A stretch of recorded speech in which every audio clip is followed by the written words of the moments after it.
The following message contains a special offer for listeners of this station. Are you a man over 40? Are you constantly looking for the nearest bathroom? Do you wake up multiple times a night to use the bathroom? Right now, Perfect Prostate is sending out free bottles of their groundbreaking new formula to listeners of this station. Perfect Prostate Formula was developed by medical doctor Mitchell Fleischer, and its ingredients have been clinically studied to reduce your frequent nighttime bathroom visits and promote healthy urine flow. Right now, preferred customers get their first bottle of Perfect Prostate absolutely free. There's nothing to lose. Perfect Prostate is guaranteed to reduce that constant urge to use the bathroom, especially at night, and promote healthy urine flow. Don't wait. Call now for your free bottle. Just pay shipping and processing. Dial 1-800-675-0251. That's 1-800-675-0251. Supplies are limited. One free bottle per household. Call now. Dial 1-800-675-0251. That's 1-800-675-0251.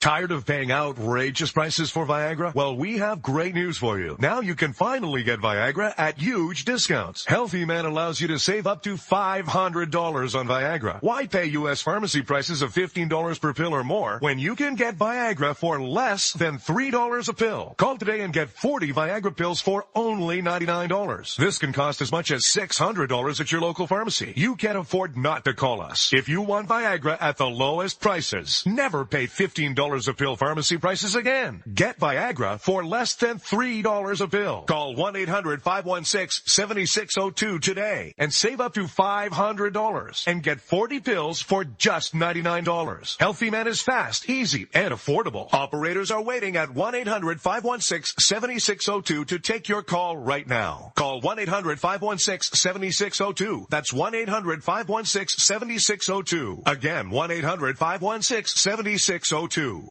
Every day, the men and women of the United States Marine Corps stand ready to defend the American way of life.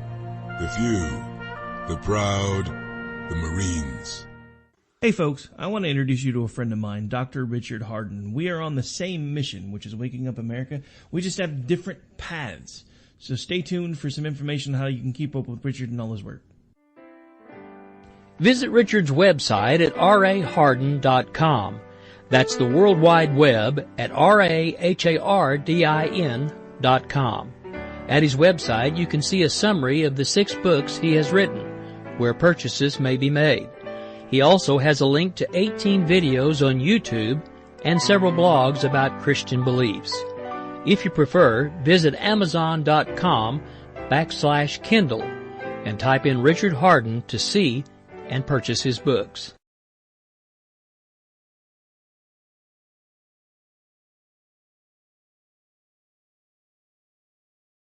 This is Rio of Madison Rising, and you're listening to KLRN Radio, where liberty and reason still reign.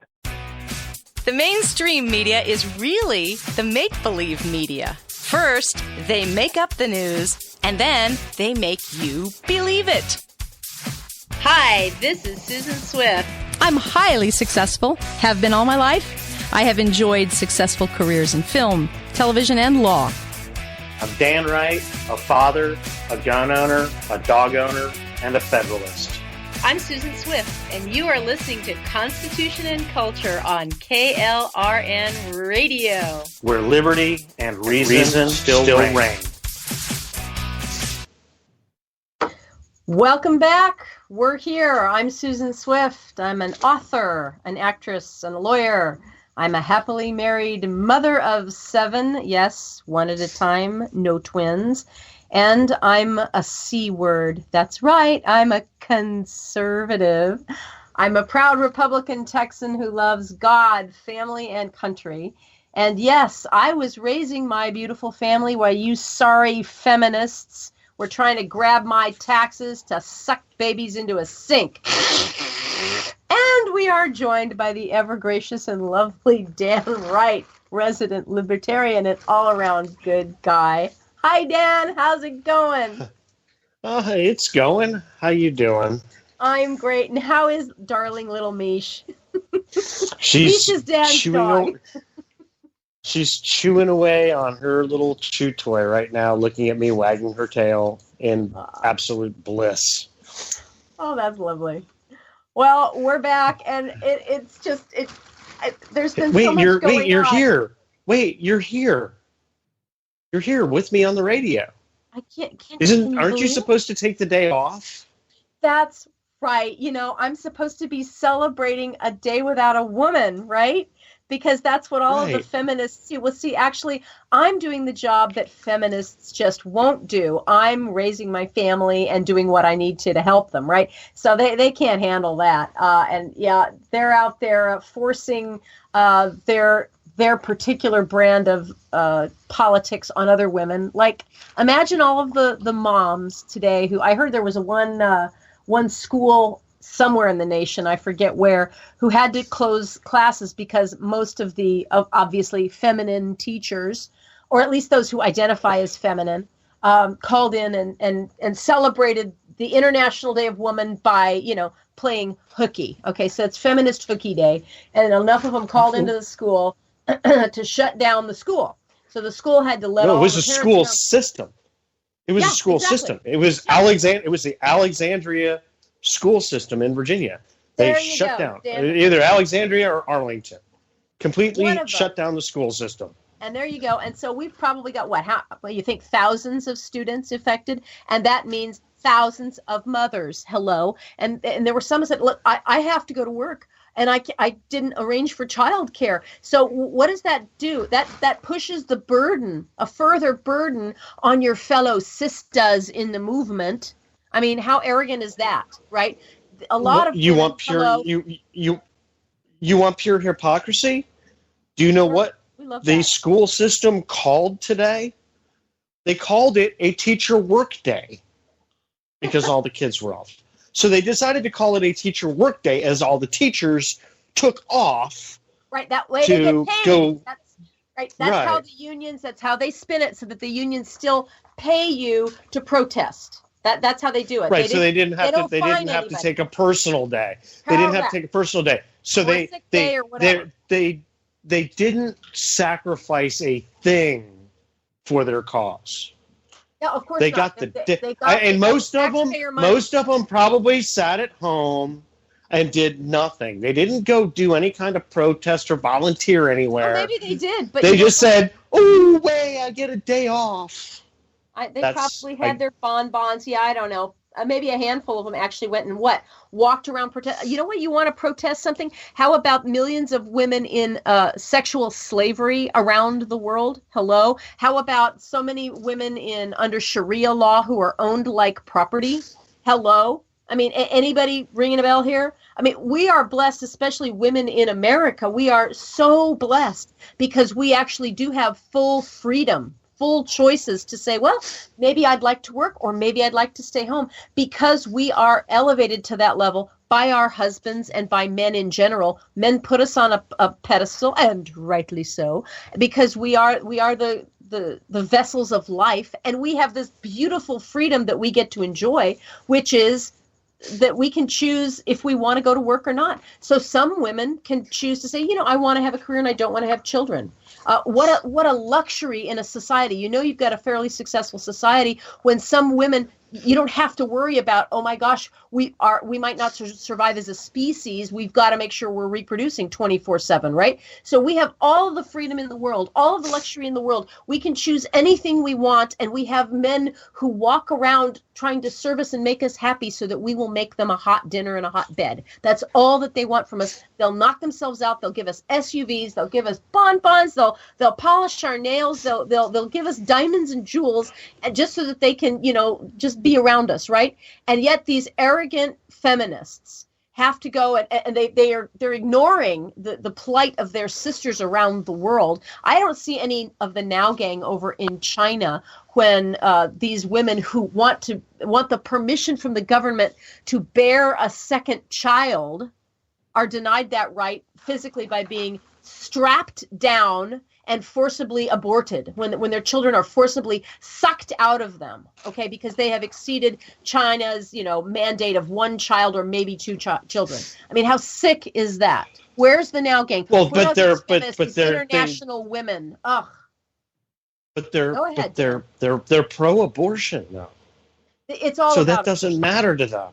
It doesn't matter to them because they're pro-abortion. This entire international women's, this entire thing, that all of this feminism, all of this crap, this is all about abortion.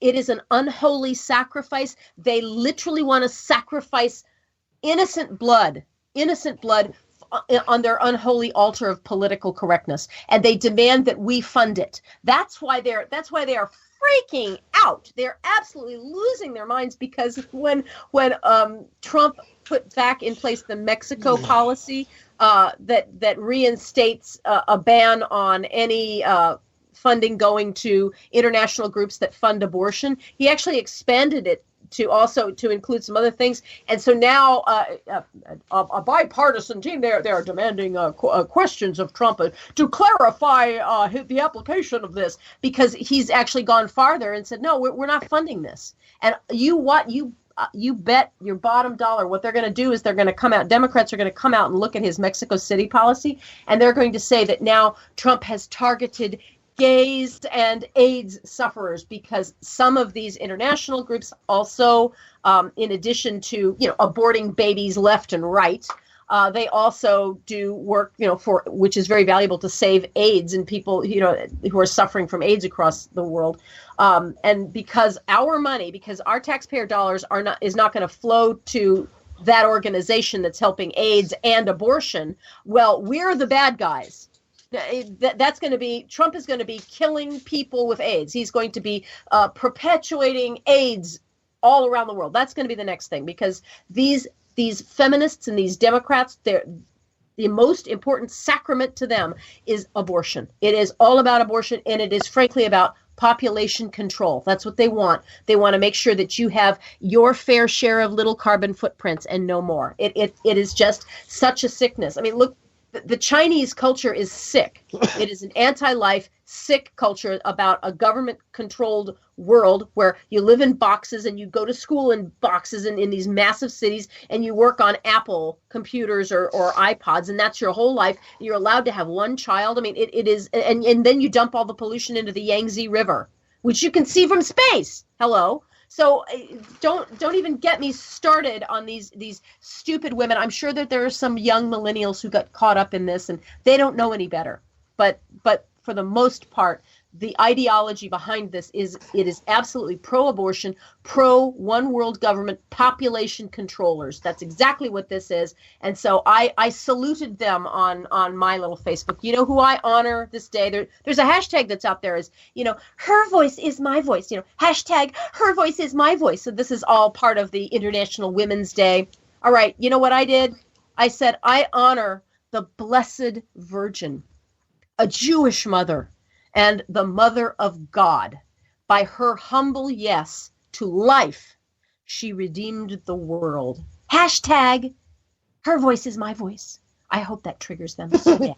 I hope that triggers them, because how dare a woman say yes to life? And how dare a woman humble herself to God's will and say yes to God? I mean, that's got God in there. That's got life in there. That's got humility. Oh my gosh. I hope they're all triggered. I hope they feel very proud of themselves. So that's who I honor on this International Women's Day. I honor a Jewish woman, about 15 years old. Her name was Mary. That's who I honor today. So we're done with that topic, aren't you? Who would you like to honor? Well, I mean, you know who I want to honor? Who? Today, I went to my favorite sushi restaurant for lunch, and my favorite sushi chef, who is a woman. International Women's Day, so careful with the sushi. I'm just saying. My favorite sushi chef, yes, who is a woman, yes, made my lunch for me today because she was at work. I honor her. Oh, see? Wonderful chef. And she fed you. She fed you. And she fed me fabulous sushi. And she got paid for it. Look at her. And she got paid for it. What a capitalist. And she is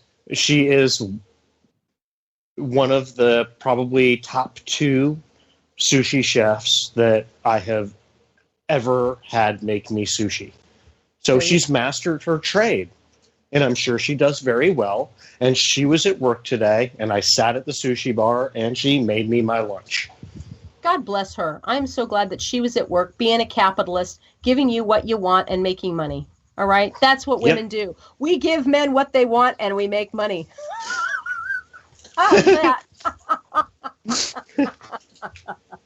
I'm sure I'm going to get in trouble for that. I know somewhere I'm going to get in trouble. You know what? But it's,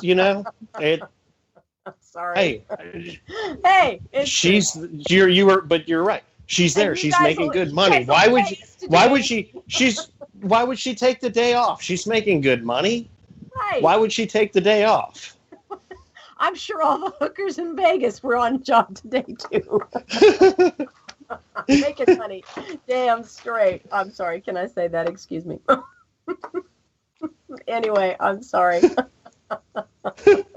that's International Women's Day. Making money. Well, and I'd also like to add something. When you were talking about China, the other thing in China too is they all want male babies. Oh, I know. What a sick culture is that, right? Female babies are targeted. Female babies are targeted. Yeah, I know. In fact, what they do, I mean, look, Lila Rose had an entire series of undercover videos exposing what's going on in America, but about how we choose abortion by gender. It's gendercide. They do that in China all the time, and the disproportionate ratio of male to female is something just staggering. And you know what that means?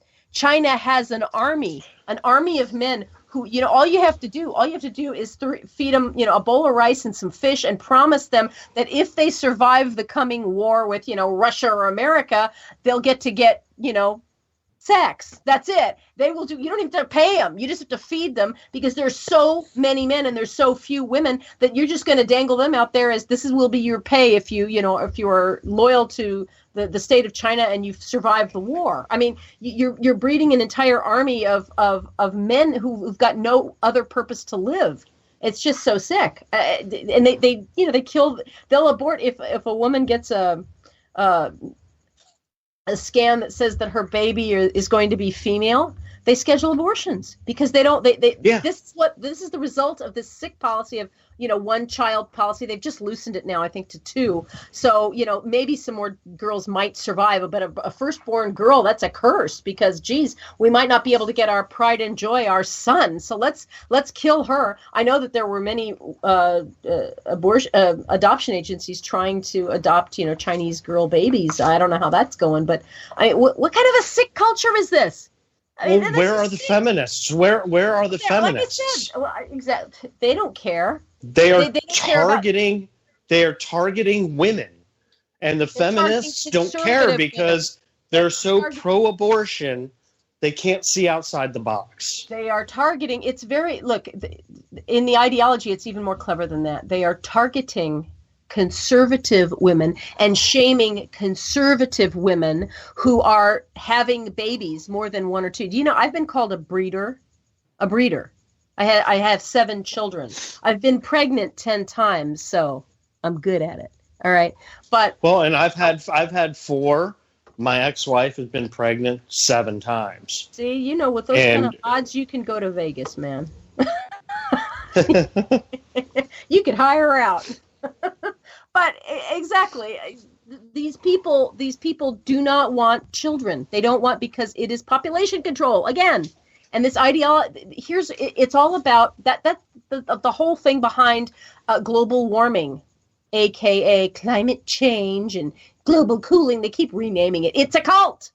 It is an environmental cult, which is the goal of which is to suppress capitalism and individuality and individual free market decisions so as to promote one global population control. We will give you the food and the energy you need, and you shall have 1.27 children. That's your job in life. That's it.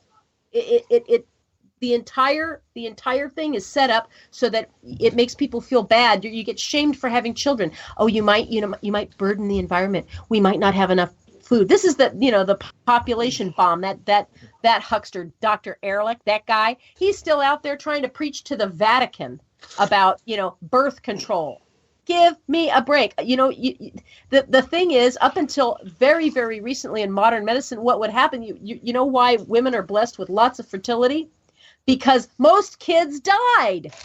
Most children would die. You die in just growing up. A lot of kids didn't even make it to their first birthday. That's what's happening in third world countries. You have to have a lot of pregnancies because most of them are not going to survive. And so we're like every other animal on the face of the earth. Our main drive deep inside our brain is procreation. So yes, self-preservation and procreation, and that's it. Yes. And the thing is, up until very, very, polio would wipe people out. We've had massive plagues. It wasn't long ago the Black Plague wiped out a third, of the entire population of Europe. So don't tell me that Mother Nature doesn't have it in for you. She is one tough mother. Don't worry about Mother Earth. She's got bacteria can kill you dead. Thank God for bleach and chemicals. That's the only, and we are population control. Population control. Yes, modern medicine has kind of slowed things down, but population control is natural. Of course, there is natural population control. Of course, there is. And mentioning health care. We in America have the best health care in the world in the history of the world because of the free market capitalistic system, because it is in the self-interest of doctors to learn their craft, to save lives. It is in the self-interest, self-preservation for patients to find the best doctors so that they can survive, so that they can reproduce. And what has come along and started to undermine that? Well, Obamacare. And now, after 8 years of repealing, sending up bills to repeal Obamacare, at 8 years it'd go up and it would get struck down. And now, finally, for the first year, we've got our one chance, right? We have the House, we have the Senate, just barely, and we also have the White House, right? We have all three. We can finally repeal Obamacare. And they've had 8 years to figure this out. They got 8 years. And so now what was just dropped into the hopper, what was it yesterday, which was, I guess, or the day before, that's the last day of the Congressional Congress calendar to be able to put something in and get it done in this session, something like that. They finally dropped in the secret. It's been under wraps. The Obamacare Light, Ryan Care, whatever you want to call it. It's the repeal and replace version. I got a message. And I haven't been able to read it all. I've just seen a few reports about it. I see that that conservatives, true conservatives in Congress, of which there are some, I think about 40, they're calling it Obamacare Light, and it doesn't fully repeal. Of course, Ryan's out there selling, hey, well, you can keep your 26-year-old, they can stay on it, and we still have pre-existing conditions. We're not going to take the health care away from anybody. Don't say we were. We're going to keep you. You're going to be safe. Because, of course, the Democrats are already saying, if it takes health care away from one person, I'm not going to vote for it. Does anybody understand that there's a difference between health care and health insurance? Hello? Nobody is entitled to health insurance. Nobody's entitled Nobody to is health entitled. care. Nobody's entitled to health And you're care. correct. It's a privilege. It's called thank God I'm an American and I have earned some money and I've got a good job and I can maybe afford it. It is a privilege. But these clowns, they don't want to mess with the government subsidy that is Obamacare. So now Ryan's trotted out this thing that is keeping the best parts of Obamacare, but we're going to be repealing some of the bad parts. It's like, no, this is not repeal. This is some sort of Frankenstein replace. And I've got a big time message for those yahoos on the GOP side. Either repeal Obamacare or we will replace you. In 2018. It's really that simple. Absolutely. Ryan, you and I talked about it a little bit before we went on the air. Ryan just turned to the Democrats and said, hold my beer. Yeah, I'm really beyond my, look, we have one chance. We're not going to get this chance again if we don't kill Obamacare with a stake through the heart, a silver stake through the heart, and lace it with garlic and anything else that kills these vampire blood suckers. This thing is going to continue to take our hard-earned dollars, and we're just going to keep redistributing wealth. We're going to have the welfare state, and we're going to be paying mommies to have babies out of wedlock. Let's just keep it going and call it health care. That's fine and dandy, but it's going to undermine our American economy. And, we've got a soundbite. I forgot. Okay, we've got a couple of sound bites from, I think, the new director of HHS. Let's hear it. Tom Price, I believe is his name. Let's hear what he has to say about Obamacare. Mom or a dad out there and you make $40,000, $50,000, $60,000, your deductible in this market, in that individual and small group market, oftentimes is $8,000, $10,000, $12,000 a year. What that means is that you've got an insurance card, but you don't get care because you can't afford the deductible. And we know that this is happening by talking to the folks who are out there trying to provide the care. That's me. That's me. I have a file cabinet full of $30,000 of medical bills I'm trying to pay off. My point is, from the last 4 or 5 years. He's just figuring this out now. Mr. Price, Yeah. You're just figuring it out that we can't afford this? Hello? Where have you been these 8 years? I thought once we got you in there, what we're going to hear is that we're going to get this thing cleaned up. I'm glad you realize that this is too expensive.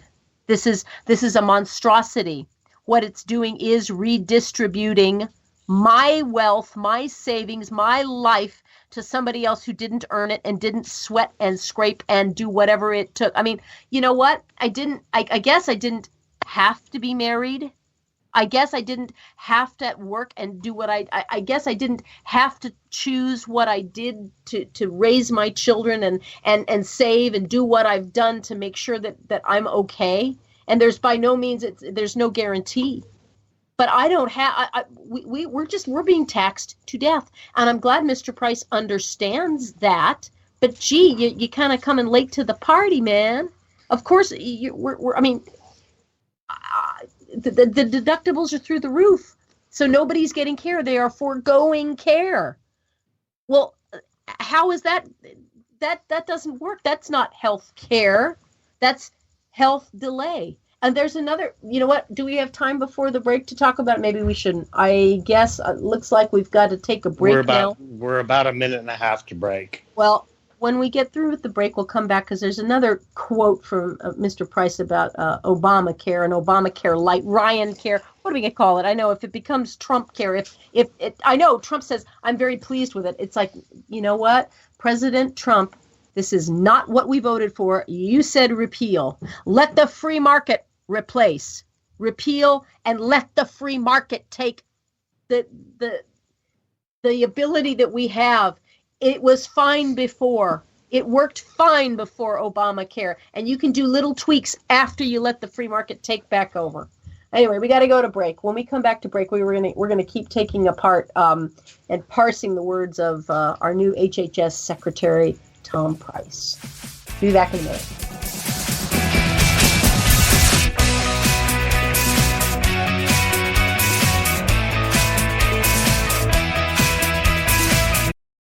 The following message contains a special offer for listeners of this station. Are you a man over 40? Are you constantly looking for the nearest bathroom? Do you wake up multiple times a night to use the bathroom? Right now, Perfect Prostate is sending out free bottles of their groundbreaking new formula to listeners of this station. Perfect Prostate formula was developed by medical doctor Mitchell Fleischer, and its ingredients have been clinically studied to reduce your frequent nighttime bathroom visits and promote healthy urine flow. Right now, preferred customers get their first bottle of Perfect Prostate absolutely free. There's nothing to lose.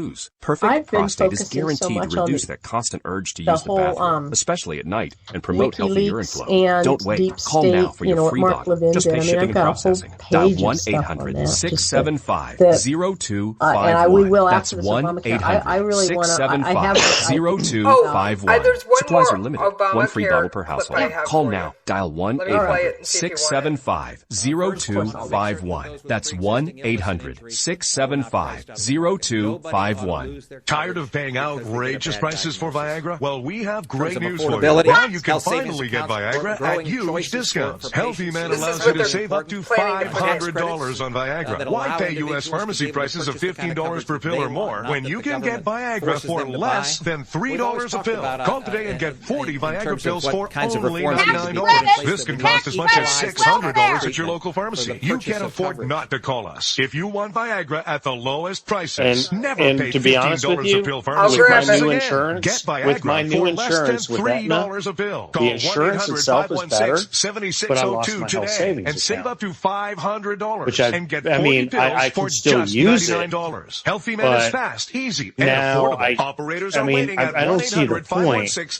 What is wrong with me taking the money I'm going to spend on my co-pays and That's my 1-800-516-7602. Again, deductibles that are going to be 1-800-516-7602. tax-free anyway at the end of the year? What's wrong with me taking money and putting it into a health savings account?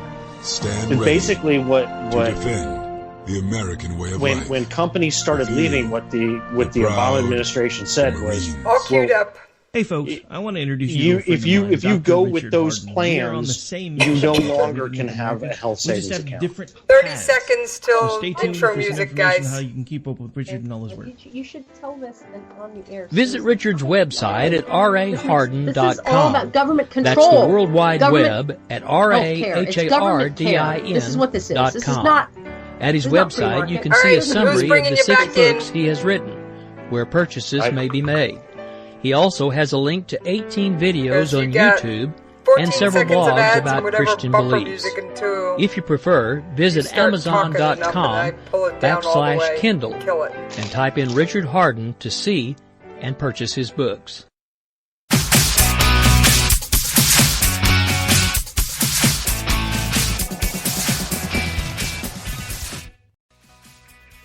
And we're back. Here we are. We haven't left. We're just like Misha's chewing on our dog bone. We are going to be chewing on Obamacare Light and Ryan Care, Trump Care, whatever we're going to end up calling this mess. And Dan, explain what's going on with your healthcare and your healthcare savings account. Give people a window into the real world you're living. You there, Dan? Are you there?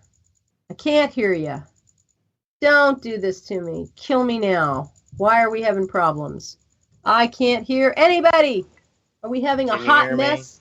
I can hear you. Can you hear me? Are we having another Skype hot mess? Is this a hot spaghetti ball of Skype? I'm here. All right. Are you there? I'm here. Are we live? Or are we dead? I don't even know. Oh my gosh. I got this hasn't happened to me in like 2 weeks now. Good. Well, hey, tell me what's going on with your healthcare. You were saying right off the air about your healthcare savings account and what's happening in the real world with you, Dan. This is okay.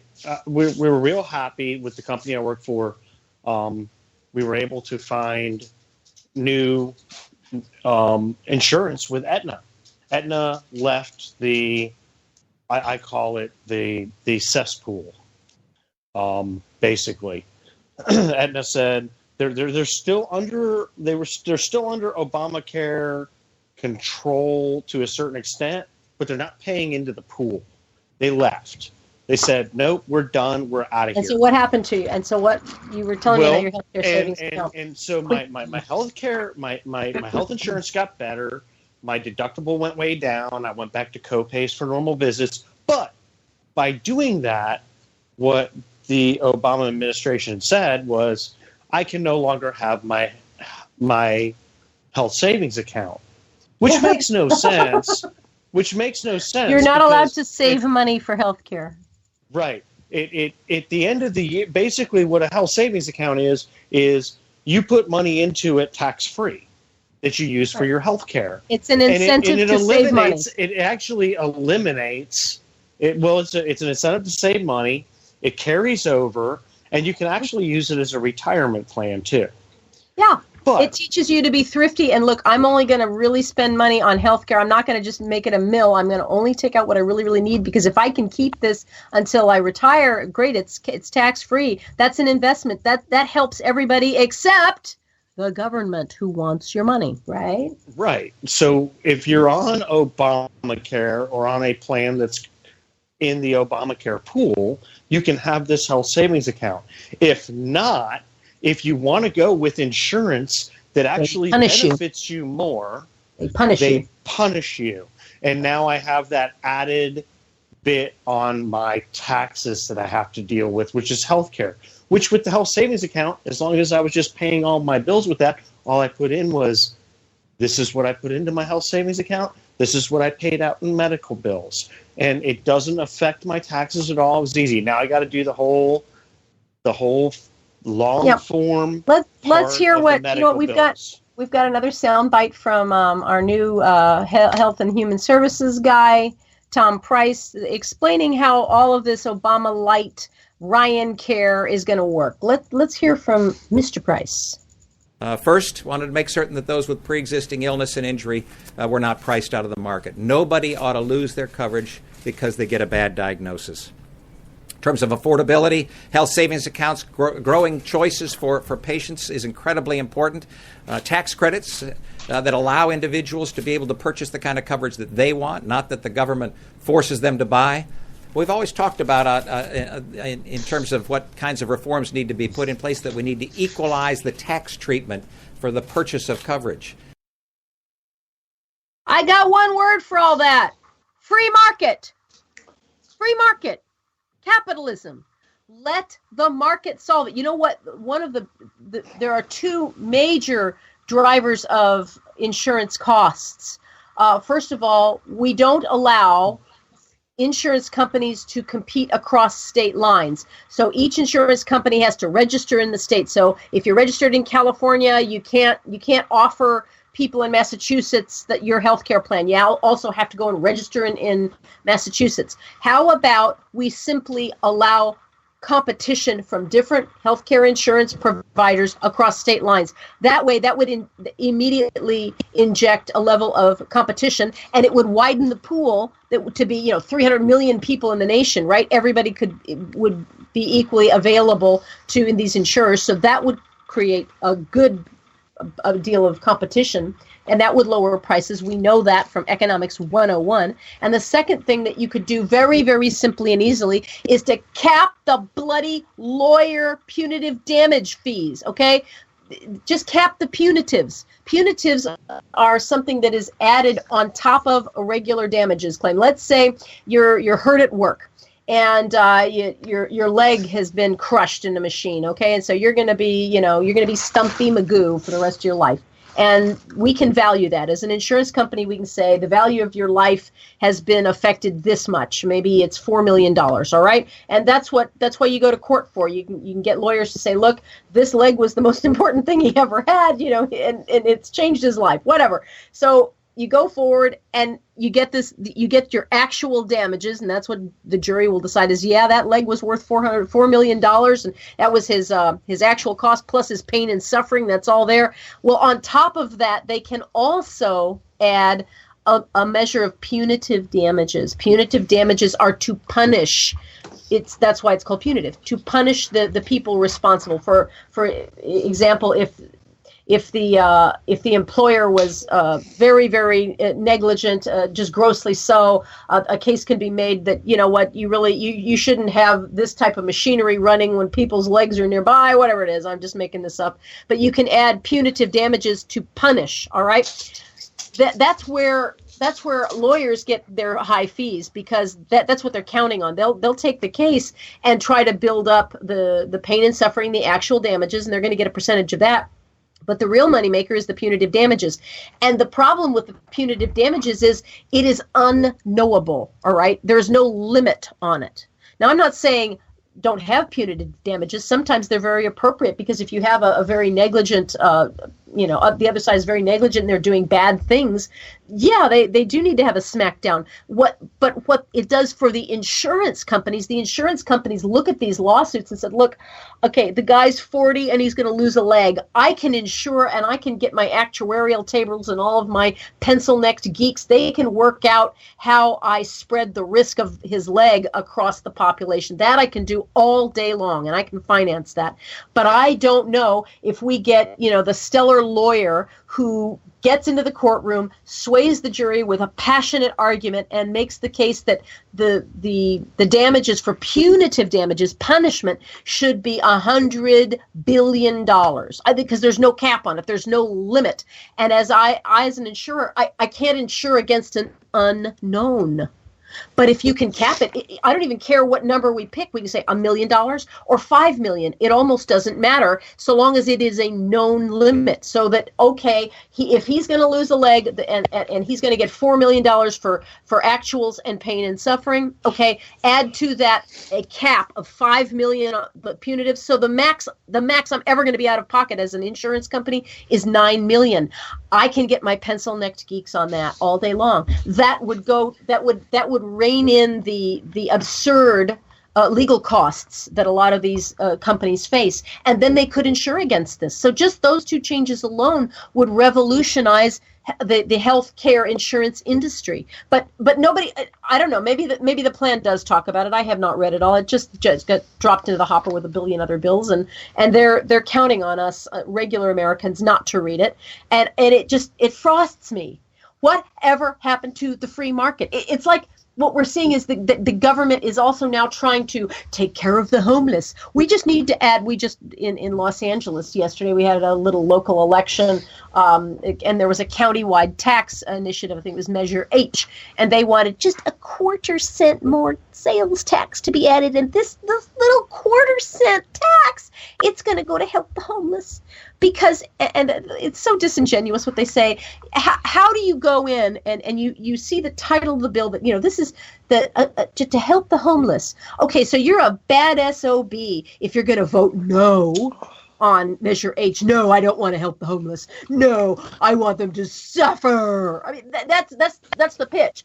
Instead of accurately describing it as, do we want more taxes? Do we want another sales tax? No, they don't ask it that way. They have to pitch it into this bleeding heart business that makes us out to be bad guys. So yeah, I think it passed. So now we're just going to keep nudging up the taxes. And well, where's it going to go? Of course, it's going to the government.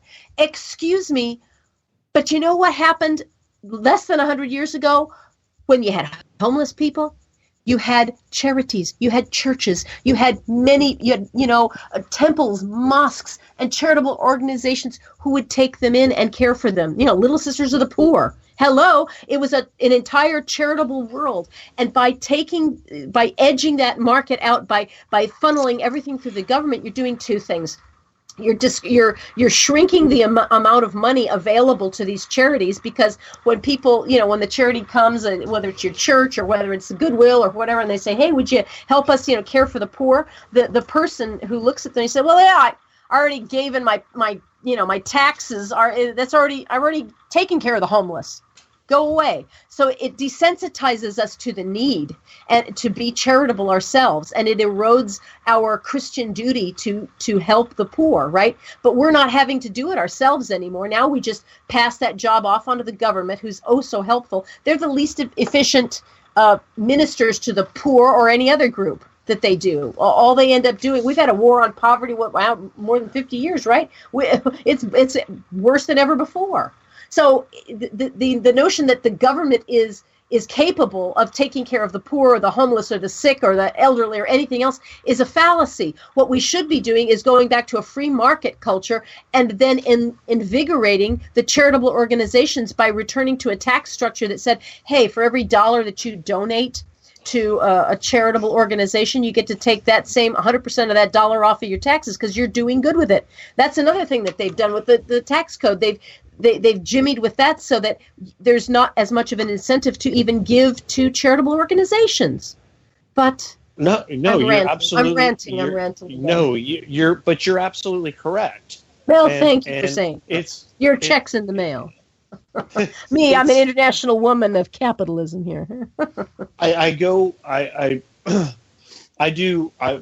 My company does work with the city of Charlotte and Mecklenburg County here in North Carolina. And there's it's a government run, and it's the people that work there are great, but it's a big government run. It's basically a welfare building. You go in there, it's a health and human services. And they're all 300 pounds, building. Right? Have you ever noticed that? You go into these government buildings, and these women and these men, they all look like characters out of that Pixar movie. They're all in the spaceship, and they're all these round, very large people who can't even get out of their little go-karts. I mean, you're in a government welfare establishment when you see these large people. You just go, oh my gosh, you've eaten yourselves into a paralysis. It's so sad.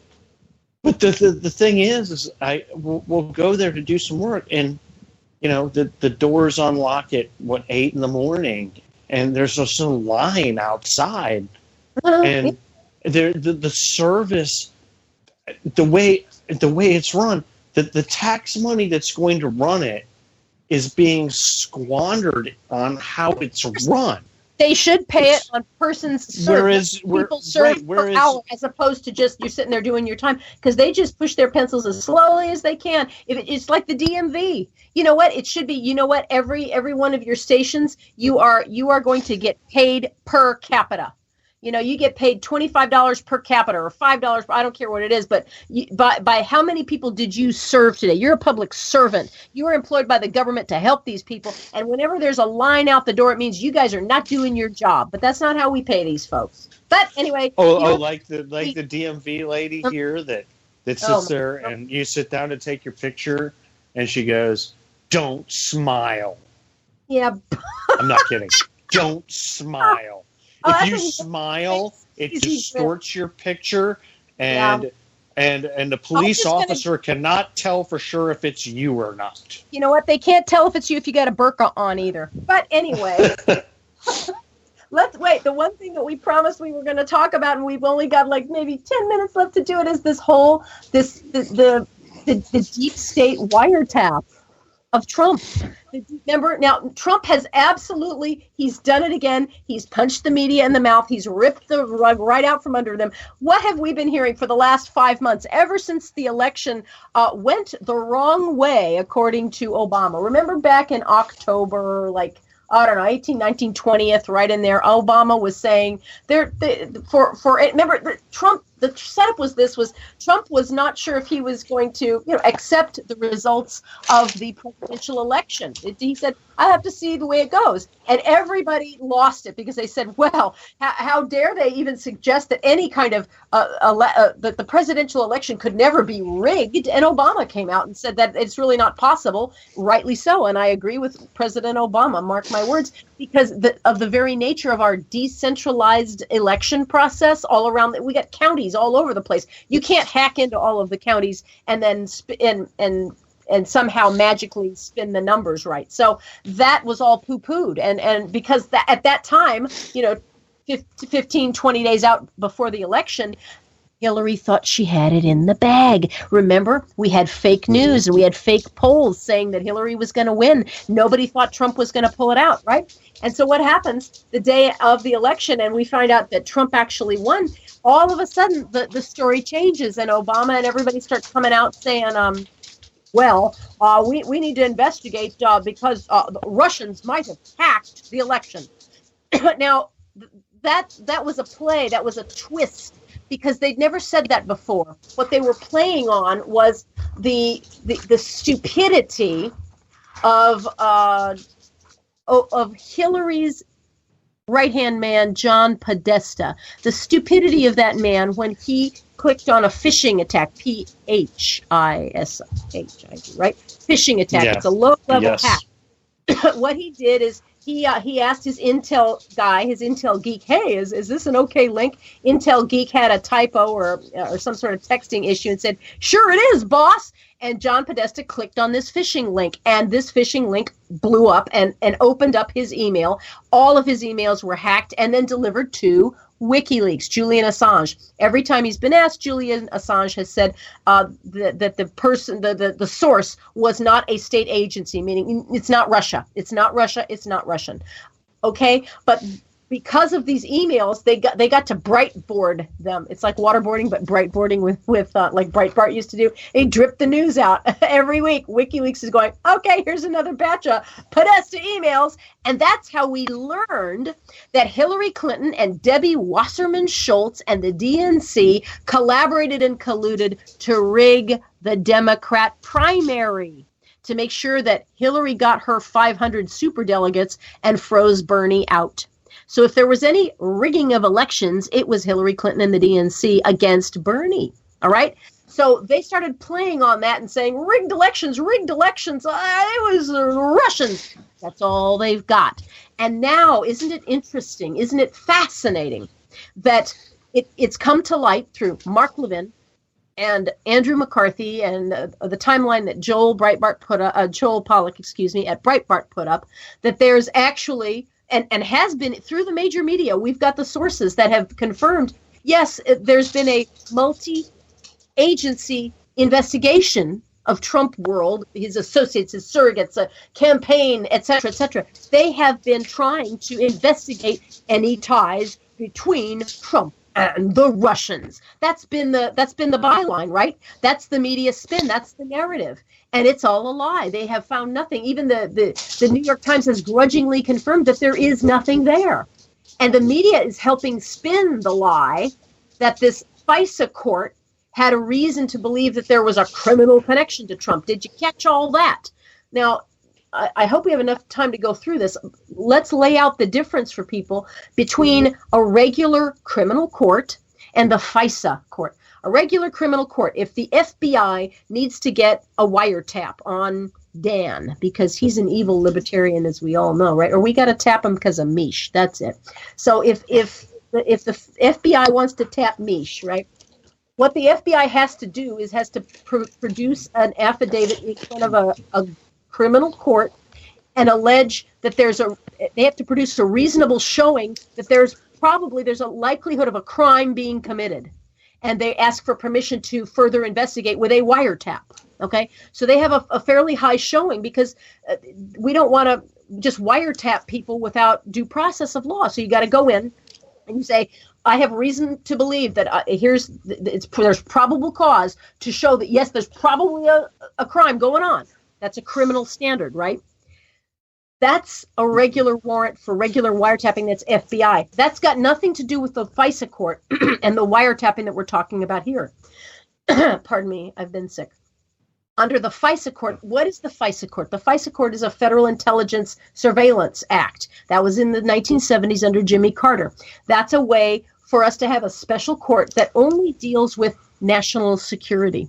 It's got nothing to do with Americans. In fact, the whole notion of it is if we're going to be wiretapping or surveilling foreign entities who are telephoning in or communicating into the United States, we should be careful. We should monitor that side of the conversation and to every extent possible limit surveilling Americans on the other end if we can. And the FBI, if they're going to get a FISA court warrant, they have to talk to the DOJ. DOJ and FBI come together and they file papers with the court and say the standard for that is not whether there's probable cause of a crime. That's a completely different standard. What they do is they go to the court and they say we want to surveil this foreign agency. There is an agent of a foreign entity that we want to surveil. So that is a very different and a much lower threshold. Are we monitoring a foreign entity here? Yes, we are. Okay, you get the permission to now listen in on it. All right. What the media is consciously doing, or maybe unconsciously, I know Ted Lieu was tweeting out how, well, if they got a warrant on Trump, that means there was something criminal going on. I mean, he sounds like a hayseed hick backwards hillbilly. I mean, that's, and I don't know if they're conflating that on purpose or whether they just haven't bothered to do the, 2 minutes of research it takes to find out what the showing is at the FISA court. Maybe they're just ignoring what Andrew McCarthy has put out there. I mean, he's a federal prosecutor. He writes for the National Review. It's right out there, folks. All you have to do is read it. But anyway, what they're trying to do is they're trying to bootstrap, there was a FISA court warrant out there, and that obviously means that Trump's guilty of some crime. Well, here's the funny thing. They've admitted that they believe that there's a FISA court warrant. That admits that right there shows that these multiple agencies have indeed, DOJ, FBI, they went to the FISA court. They got this warrant. And it does not take suspicion of criminal activity. No, not at all, but it does prove that there's this multi-agency investigation of Trump, of a private citizen. It proves what Mark Levin is saying is, look, we have surveillance of the opposition party during a presidential campaign. That's what these reports prove. So let's get to the bottom of it. Why were they surveilling Trump? Why were they doing it during the campaign? And why were they doing it for national security reasons? And now, of course, when Trump said, yep, they're tapping my tower here, that's when the media went, well, how do you know that there's any proof of that? So, well, it says so right here in the New York Times, said so here in McClatchy, it said so here in Heat Street, and BBC had it. That's what Mark Levin is doing, is going through and pointing to all of these very so-called credible news stories over and over again, saying that there is an ongoing investigation to Trump and his associates to see if there is a Russian connection. And they've gotten a FISA warrant to do it. And this is before the election, and it's continuing. So yeah, that when Trump says, yeah, I guess they're hacking me, he's relying on those things, and it absolutely turned the entire world upside down. And then the final thing that just happened was the WikiLeaks shocker that the CIA has lost control of its spyware and its malware. The weird thing to me is everybody's all talking about how WikiLeaks has this story has shown that the CIA is out of control. It was hacking our Apple phones. It was turning on our Samsung TVs and recording us, all of that. I think they might have missed something, at least that I read in this report, and it's a long one, but it's a program called Umbrage.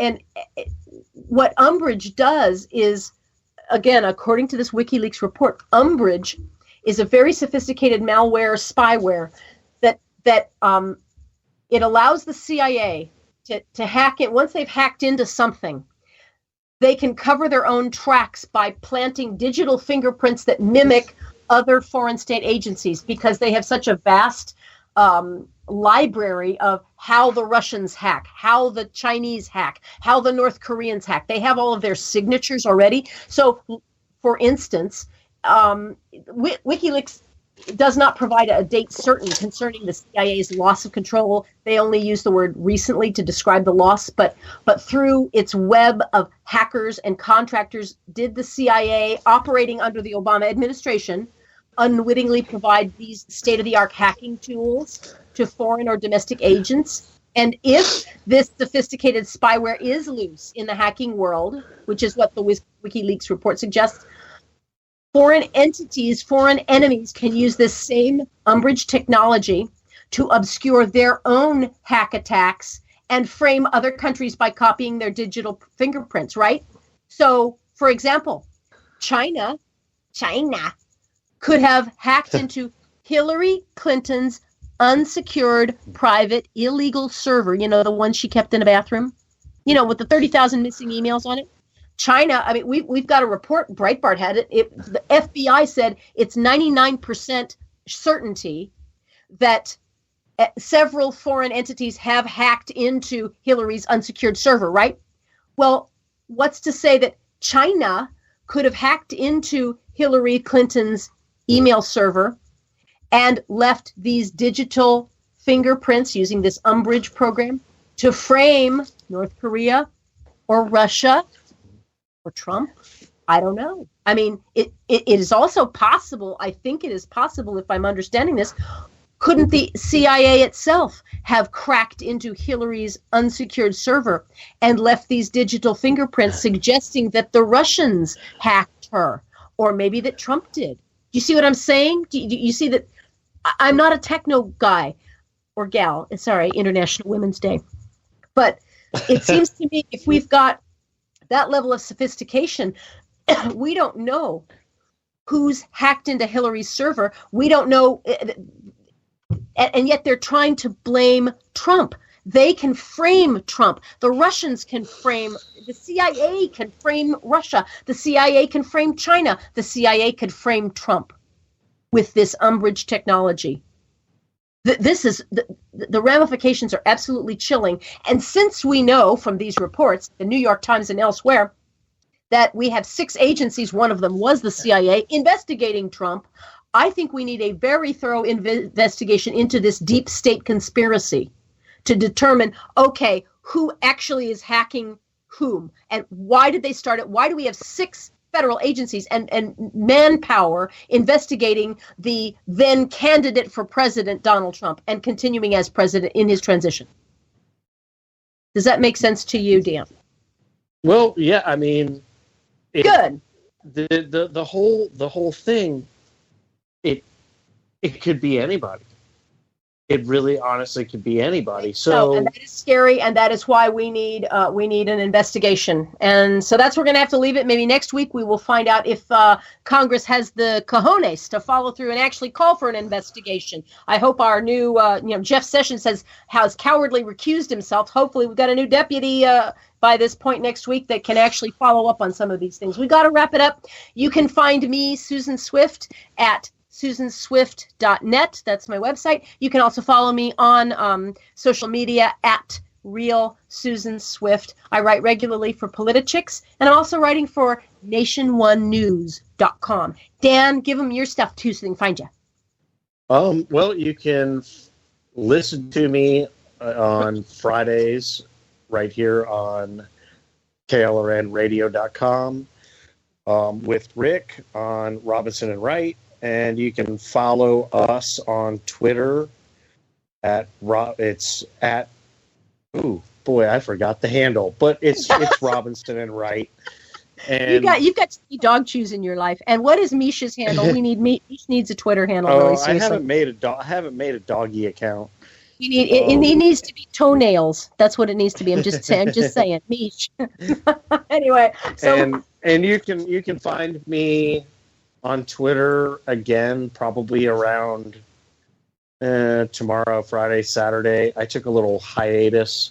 He doesn't know. He's got too many doggy issues. He doesn't know, folks. at Texas Special 1 is my handle, but I'm deactivated at the moment. I decided to take a Twitter shower. 2319. All right. With that, we've got to go. Thank you so much for listening. We'll see you next week on Constitution and Culture on KLRN Radio.